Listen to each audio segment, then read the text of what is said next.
Halo, nama saya Aloy, dan kelompok saya akan menjelaskan dan memberikan tutorial cara membuat topologi jaringan menggunakan Cisco Packet Tracer.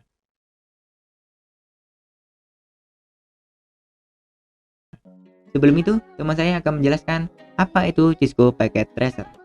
Halo teman-teman, nama saya Marvel dan kali ini saya akan menjelaskan apa sih itu Cisco Packet Tracer. Jadi jika kalian bertanya-tanya apa sih itu Cisco Packet Tracer, Cisco Packet Tracer adalah simulator alat-alat jaringan Cisco yang sering digunakan sebagai media pembelajaran dan pelatihan. Jadi untuk pemula yang ingin belajar tentang komputer, kalian bisa belajar melalui Cisco. Dan sekarang adalah fungsi-fungsi dari Cisco Packet Tracer. Jadi fungsinya adalah untuk merancang sebuah sistem atau topologi jaringan yang akan diterapkan kepada dunia nyata. Jadi jika kalian ingin membuat topologi jaringan tanpa bantuan Cisco ini, biayanya akan sangat mahal sekali.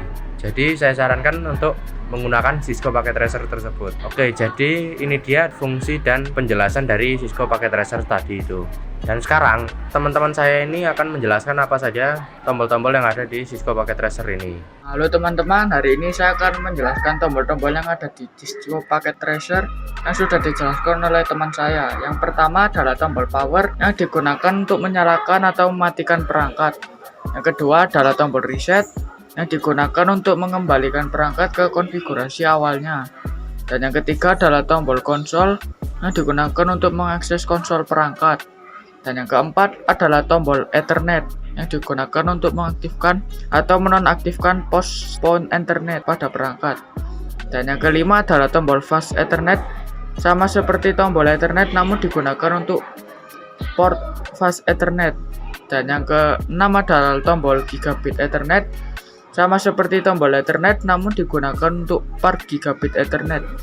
Dan yang ketujuh adalah tombol serial yang digunakan untuk mengaktifkan atau menonaktifkan port serial pada perangkat.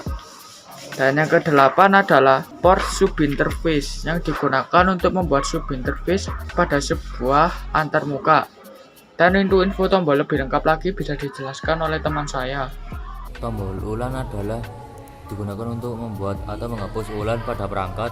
Tombol trong digunakan untuk mengkonfigurasi sebuah port sebagai port trong. Tombol akses digunakan untuk mengkonfigurasi sebuah port sebagai akses port. Tombol router digunakan untuk mengkonfigurasi sebuah perangkat sebagai router. Tombol switch digunakan untuk mengkonfigurasi sebuah perangkat sebagai switch. Tombol firewall digunakan untuk mengkonfigurasi sebuah perangkat sebagai firewall. Tombol UPN digunakan untuk mengkonfigurasi sebuah perangkat sebagai UPN gateway. Tombol NAT digunakan untuk mengkonfigurasi sebuah perangkat sebagai gateway. Oke, tadi udah pada dijelasin apa itu Cisco Packet Tracer dan tombol-tombol yang ada di aplikasi ini. Dan sekarang mari kita membuat topologi jaringan seperti ini. Sebelum itu, aku mau beritahu kalau aplikasi yang saya gunakan ini adalah versi 8.1.1. Kalian juga bisa kok ngelakuin topologi jaringan ini di versi 5.3.3. Jika kalian ingin aplikasi ini, cek link di deskripsi. Oke, langsung aja kita membuat topologi jaringan di Cisco Packet Tracer. Oke, langsung aja. Yang pertama, kalian taruh dulu router yang bertipe 1841. Setelah itu, taruh juga switch yang bertipe 2950-24. Dan yang terakhir, kalian taruh access point yang bertipe AP-PT. Dan selanjutnya kita akan menaruh device-nya. Device yang kita gunakan yaitu adalah 2 PC dan 2 smartphone. Setelah itu, kita akan memasang kabel-kabelnya. Kabel yang kita gunakan adalah kabel strike. Kita sambungin dari router ke switch ke access point, dan switch ke komputer yang pertama, dan switch lagi ke komputer yang kedua. Setelah itu, kita akan menyeting IP-nya. Pertama kita setting adalah IP dari routernya. Kalian klik routernya dan pilih config dan pilih lagi fast Ethernet 0/0. Yang pertama kalian nyalain dulu port statusnya dengan 192.168.4.1. Untuk 4-nya sendiri kalian bisa isinya dengan terserah kalian mau ke 1, 0 atau berapapun. Dan di sini akan saya contohkan yaitu nomor 4. Dan bagian submeshnya kalian klik aja dan akan keisi otomatis. Yaitu kalian close dan setting bagian PC-nya. Udah bagian PC-nya, kalian tinggal klik PC-nya lagi dan pilih desktop dan IP configuration. Bedanya untuk versi paling baru itu hanya beda di bagian ini. Ada IPv6 configuration dan 802.1x. Ini kalian abaikan saja. Untuk IPv ini kalian kasih ke automatic. Dan di IP configuration yang ini kalian isi lagi ke tadi. Dan yang untuk bagian PC-nya kalian kasih belakangnya nomor 2. Oke, untuk kita tahu PC ini udah tersambung atau belumnya, kalian tinggal klik hotkey atau klik gambar SMS ini dan klik bagian router ke PC-nya. Dan ya kalau udah successful berarti udah terkonek. Kalau nggak valid kalian coba lagi. Pastinya akan berhasil. Kalau masih gagal terus, cek lagi IP-nya udah. Untuk PC selanjutnya kalian isi dengan sama, tetapi yang beda adalah ini juga yang sama. Tapi yang berbeda adalah yang bagian belakangnya saja. Hanyalah nomor 2 dan kalian isi seperti ini saja.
White shiny ladies.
Dan ya, ini adalah cara menggunakan Cisco Packet Tracer.